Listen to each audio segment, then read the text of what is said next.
దేవినేని ఉమా మీద సాక్షి ఒక సంచలనాత్మకమైనటువంటి కథనాన్ని ప్రొజెక్ట్ చేసింది. అర్ధరాత్రి క్షుద్ర పూజలు అన్నటువంటి పేరుతో ఒక కథనాన్ని ఫోటోల్ని ప్రొజెక్ట్ చేసింది. ఎన్టీఆర్ జిల్లా ఇబ్రహీంపట్నం మండలం గుంటుపల్లి కృష్ణానది ఒడ్డున అర్ధరాత్రి క్షుద్ర పూజలు నిర్వహించడం కలకలం సృష్టించింది. 3 రోజులుగా గ్రామంలోని కృష్ణానది ఒడ్డున ప్రైవేట్ ట్రావెల్స్కి చెందిన స్థలంలో పూజలు జరగడం మీద స్థానికులు భయభ్రాంతులకు గురవుతున్నారు. మాజీ మంత్రి టీడీపీ నేత దేవినేని ఉమామహేశ్వర రహస్యంగా పూజలు పాల్గొనడంపై విస్మయం వ్యక్తమవుతుంది.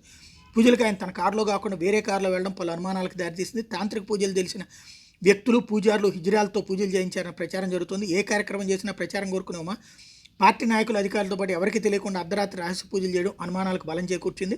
పూజల అనంతరం గొల్లపూడి సమీపంలో కృష్ణానది మధ్యన లంక ప్రదేశంలో ఉన్న ఆలయంలో కూడా పూజలు చేసినట్టు తెలిసింది. గతంలో కూడా ఇటువంటి తాంత్రిక పూజలు వివిధ ప్రాంతాల్లో ఉమా చేయించారని చెప్తున్నారు.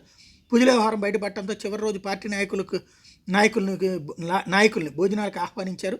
టీడీపీ నాయకుడు కుమారుడి వివాహం సందర్భంగా శాంతి పూజలని పితృదేవతలకు పిండ ప్రదానమని చంద్రబాబు నాయుడు ఆరోగ్యం కోసమని పొంతలేని సమాధానాలు చెప్తున్నారు అన్నటువంటి. ఇక్కడ ఒక పక్కన తెలిస్తే ఆ తర్వాత భోజనాలకు పిలిచారే ఉంది. పూజలు చేసేటప్పుడు కొన్ని వ్యక్తిగత పూజలు ఉంటాయి, తాంత్రిక పూజలే చేయాలని ఏముంది.